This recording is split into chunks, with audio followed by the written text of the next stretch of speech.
me. How are y'all doing today? Good, how are you? How was the flyover? You know, it's always sad when you see, people's home and property damaged, right? Of course. But you're grateful when you know that people lived, right? More damage than and I've done this before. Man, this is a lot. We appreciate you. Thank you. All right, one more, two more? Yeah. Two more? Mine's hardwired, so don't worry. No interference in this one. How are you doing today? You did your jacket here.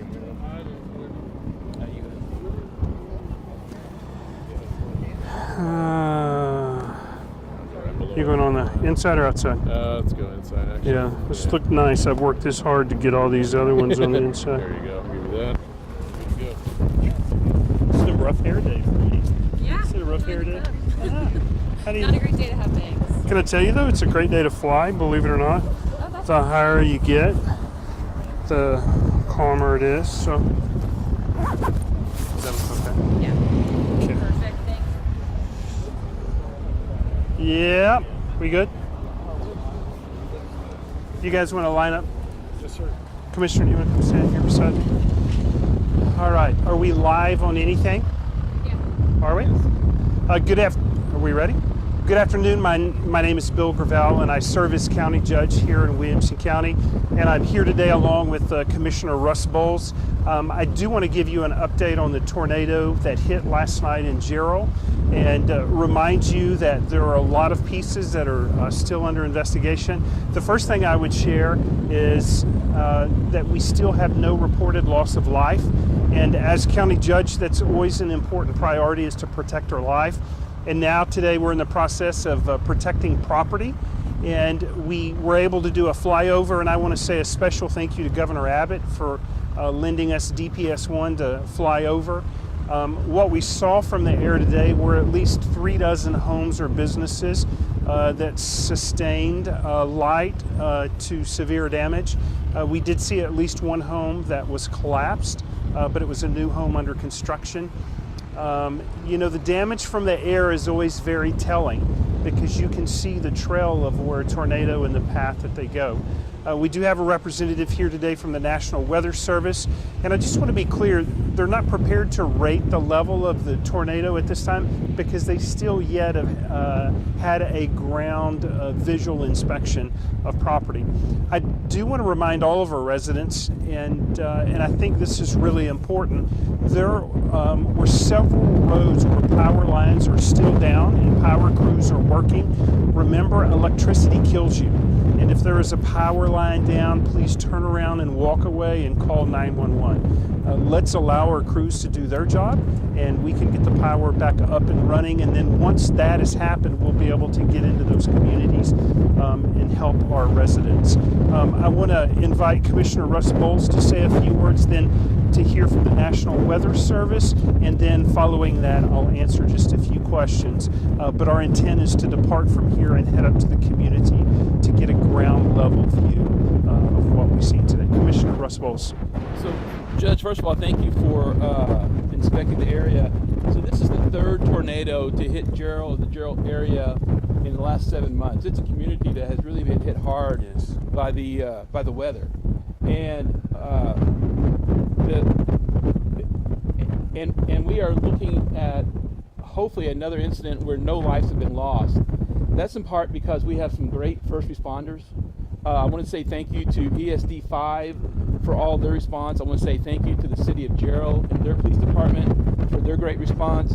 I want to say thank you to the Williamson County Sheriff's Department and Williamson County Sheriff Gleason for their response, as well as the Constable Paul Leal of that area. It is, and as well as the neighbors and families and friends who are usually first on the scene. Last night, as it came through, these personnel were on the ground inspecting for damage to see if any rescues needed to happen. I also want to say thank you to Senator Cornyn's office, who has reached out, as well as our congressmen's offices who have reached out. I want to say thank you to them as well. And of course, lastly, I want to say thank you to Governor Abbott, for his continued support of the area. Like I said, it has been a long 7 months for the people in and around Gerald. So thank you to all those people. You know, and I would remind you, one of the buildings that I saw that was hardest hit was actually the fire station in Gerald. Has roof damage and the doors were blown out. Again, we have one of our ambulances stationed there, but all of the firefighters and paramedics were safe last night. But even with all of that damage, they were jumping in their fire trucks, they were jumping in the ambulance, and they were rolling to calls. I would remind you as well, there was an 18-wheeler that was turned over last night on Interstate 35, and that was very consistent with where the tornado path had gone through.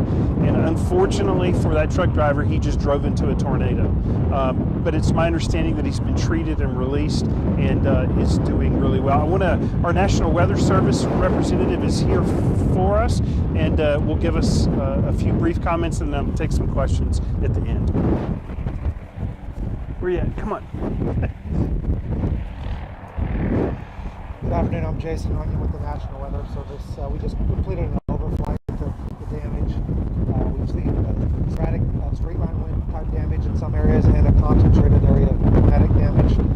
We're not yet prepared to release a rating on that. We want to see some of the damage on the ground to better assess the construction standards before we can rate how strong the wind speeds. But at this time we can confirm there was a tornado that occurred last night in Gerald. I want to remind all of our residents, whether you had damage on your home or your business, that you can self-report that.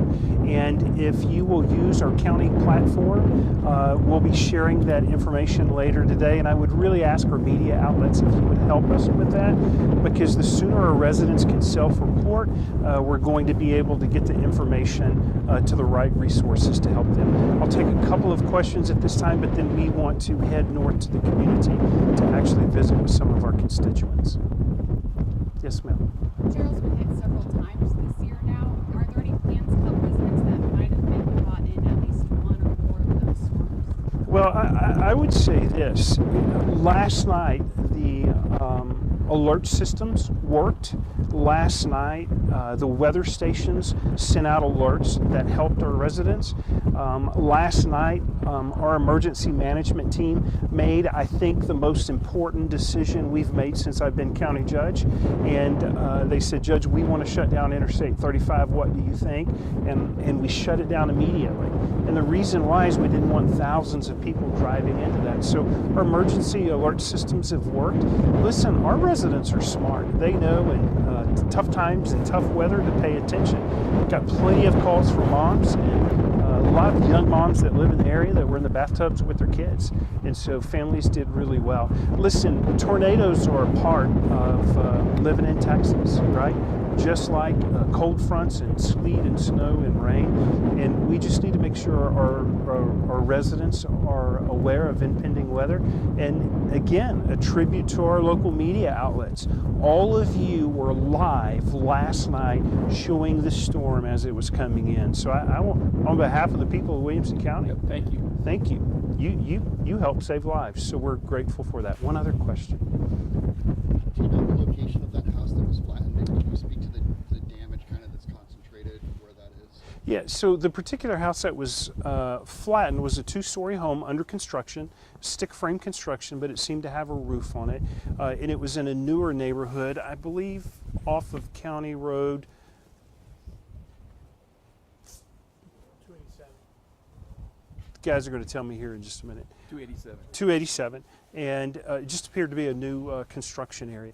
That is not too different from what I saw in the tornadoes earlier this year, and especially the Hutto area. There was a lot that were under construction where those homes were collapsed. They just don't have that support structure that's around them. But there were multiple other existing homes, barns, sheds, and properties that were damaged or destroyed in that area too. Was that in Gerald or the Gerald area? Well, that's a great question. It's in the Gerald zip code. They all know it as Gerald. So some was west of Interstate 35, and then there was damage east of Interstate 35.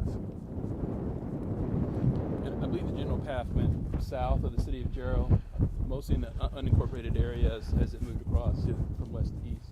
Yeah, it's really amazing to see it from the sky, because the tornado path, it appeared to me as a novice to have a separate southern path, and the sheer wind path was more north, but going across. Listen, I saw major power lines, not just a little wooden power pole, but the large dual power poles that hold the larger lines that were completely snapped off and that are down. And you know, it takes 100-mile-an-hour wind to do that. And so there were some strong winds last night. But you know what? There were some strong people too in Williamson County, and we're proud of their resilience. And you know what? We live another day, and it's an honor to serve the people of Williamson County. Thank you all very much. Yeah, thank you. Now if I can detangle.